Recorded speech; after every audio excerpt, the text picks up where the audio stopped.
All right, got another group v group match. This time between Steven, Poke Technician, and Palookas, who was Elijio for Central. And Steven's got a YouTube channel. The link's in his description, So I mean, definitely drop a sub, check him out. And make sure to drop a like and subscribe to the channel. And before you get started, I mean, let me know your predictions of who you think is going to win, and then go back to it after your comment and like see who actually came out on top. And so we've got Elijio, who brought in Rillaboom, Garchomp, Ninetales Alola, Urshifu, Cloyster, and Nidoking. And Steven brought in this is that same Urshifu stall team. So I mean, we've seen this a couple times already. So let's go ahead and start. He leads Slowking Galar and leads Ninetales Alola. I mean, pretty much right here, it's a free Aurora Veil. Goes for Sludge Bomb, does a solid 46%. Goes into this Garchomp here. And he gets off a Fusion Sight, which I mean isn't really, too big of a concern, honestly. Especially since he has Urshifu. Gets up free rocks here.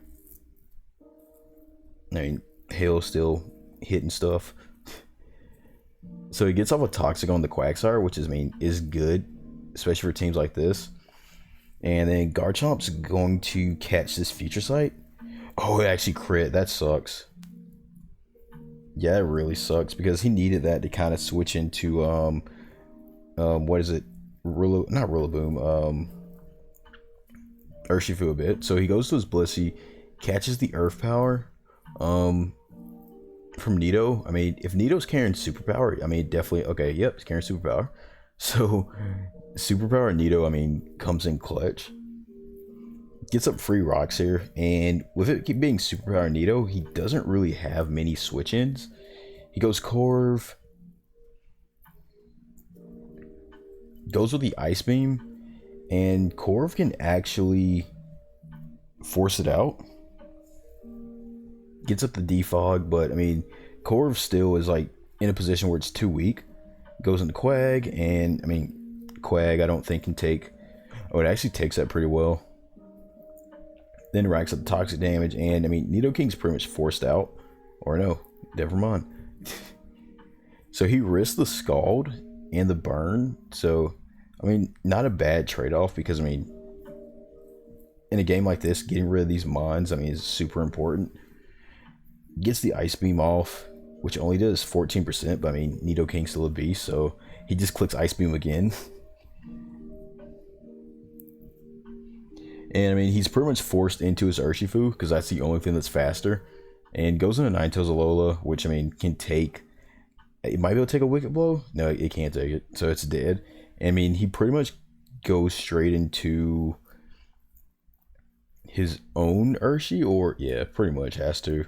And can just click can honestly just click Wicked Blow or Oats Bulk Up. Okay, so yeah, that's even worse. Even though the Urshifu is unaware, it's too weak to really do anything. So he goes Pex here, goes for Wicked Blow, which I mean does a nice 72%. He takes the Rocky Helmet and loses because the haze, but I mean still like nothing wants to still switch into that Wicked Blow because the team is whittled down a good bit. So Corv takes that, and I mean, Corv just dies.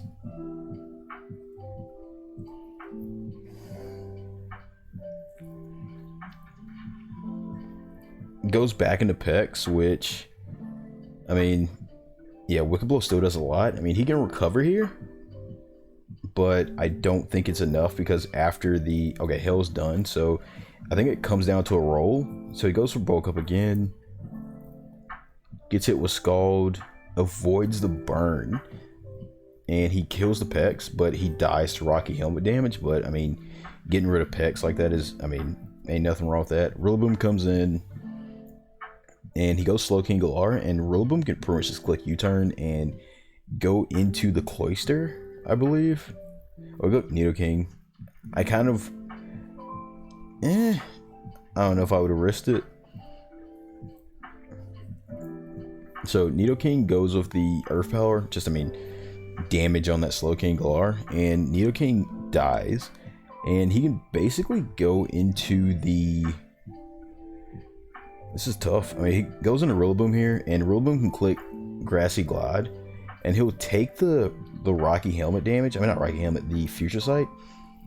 Yeah, so I believe he'll pretty much win here because he goes his Grassy Glide, which does 30, and then as long as Cloyster has like Ice Shard, I mean, it wins.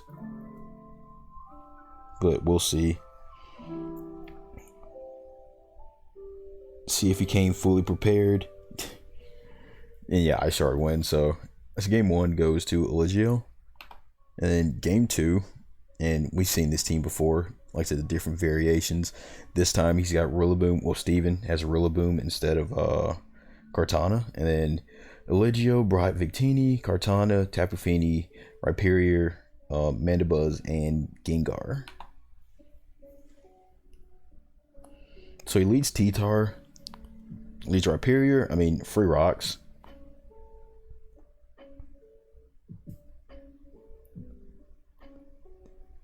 Or free Toxic. I mean, either one works, really. And he can go into his Mandibuzz here to kind of just take any hit. The U-turn crit really is unfortunate. He goes into Clef, because Clef basically forces it out. And he can, honestly, if he wants to, go into his Gengar. But he has to kind of be wary of knockoff. Well, he goes Victini instead. So Victini gets bopped with a Toxic. I mean, unfortunate, but I mean, it's still manageable. And he'll probably go into his Moltres, expecting the V-Create, but this is a special Victini that Elijio had for this team. Like I said, this is the same guy who brought the Heracross and Drampa, but like I said, Elijio is definitely good with unique stuff like this. It's not really unique exactly, but I mean, special Victini catches people off guard and just kind of can really butcher some normal switch-ins. Goes Gengar, I mean, and he goes with T-Tar here, and so I mean, Gengar is kind of forced out a bit, and he'll force him into his Tapu Fini. And goes for Dark Pulse here, and Tapu Fini honestly just gets off a free Scald. He doesn't have a water resist except for Rillaboom, so he doubles and goes into Victini, expecting the Rillaboom here. I mean, again, it's just kind of Victini can kind of just tee off because nothing really wants to switch in. Oh, T-Tar. I always forget how like bulky it is. And so now, I mean, he pretty much can go into either Fini or Rhyperior. And he goes into his Rillaboom to double. Good play on Steven's part, really good play. Because he can go into his Mandibuzz, but Mandibuzz is worn down a bit. Luckily, no crit again there. And he goes into T-Tar, and Mandy can... I think it can roost up on the T-Tar. Yep, he roosts, because if it went for Stone Edge, well, we've seen this team. I don't think it has Stone Edge.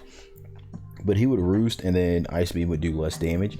So Excadrill comes in and gets bopped with a Foul Play, which drops him down to 1, since it is carrying a Focus Sash. And he can, I mean, he missed a Rock Slide. I'm not sure how much that mattered or not. But, yeah, U-turn, I mean, kills it. Goes into his Rhyperior, and, I mean, again, free rocks here.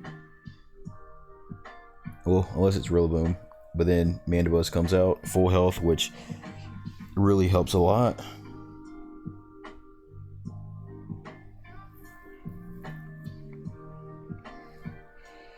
And to beat Clef, I mean, he's got Gengar there.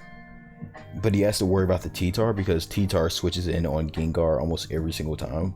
And you don't really want to rely on Focus Miss. He goes Rhyperior, and I mean, again, easy Toxic or Rocks if he wants it here. Oh wait, Moltres is paralyzed, so he can click Rock Blast if he wants. Yeah, and that kills.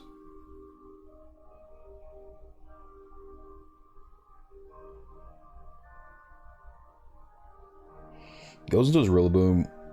Goes Mandy, which just absorbs it, and Mandy basically gets a free roost here.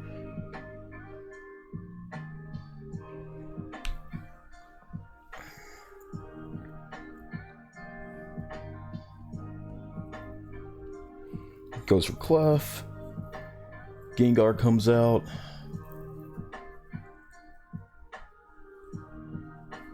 And he goes T-Tar. He goes for Trick, which, I mean, now Gengar is Assault Vest, which, I mean, he doesn't really have the best special defense anyways. And T-Tar is Scarf. He misses the Focus Blast. Lands Earth Power, which, I mean, that Assault Vest actually helped, I guess. Goes into Clef here, and he hits the Focus Blast on Clef when it doesn't really matter, but, I mean, he can just click Sludge Wave here. And, I mean, nothing wants to switch into a Sludge Wave, so, well, I mean, T-Tar could have, but, I mean, it's still kind of a risky play. So he goes into Rillaboom here, and he can pretty much sack Gengar if he wants to, or just pivot back into Mandy. Goes for Grassy Glide. I mean, he's got to get this chip damage off. And, I mean, goes for an easy Roost here. Oh, he gets the crit. So, yeah, that definitely sucks for Mandy to die like that. But, I mean, hey, it's a game. So, Kartana comes out, and, I mean, it just gets a free, just tease off Sacred Sword if it wants to. Or Leaf Blade. Yeah, either way, I mean, something dies. And Sandstorm is up for the full duration, but Rhyperior can pretty much switch into it. Anything that Dracozolt throws out, basically. Well, it can't really switch into Earthquake twice, I don't think, so sacking Gengar here is the best. And so now he can go Rhyperior, and then just start clicking EQ. Rillaboom can come in, but I mean... Oh, it shows next damage. Okay, that's cool. Goes EQ, and I mean, takes Sandstorm damage, recovers a little bit, and then that. So he goes Feeny here. I mean, I think the goal pretty much now is to change terrain so he can't heal up and also damage. And then he goes Dracozolt, and I mean, he can honestly, if he wants to, sack the Feeny here. Yeah, he sacks it here just to get up more residual damage on the Dracozolt.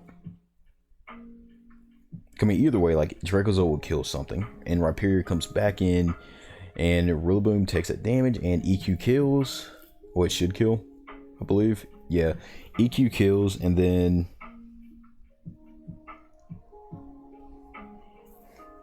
Dracozolt comes in, and I mean, it can't kill the Rhyperior, and Earthquake should kill or be a 2-hit KO. Yeah, 2-hit KO. And either way, Sandturns would have died it down anyway, so Kartana and Victini would have killed anyways. So Earthquake kills Dracozolt, and that is GG. So 2-0 for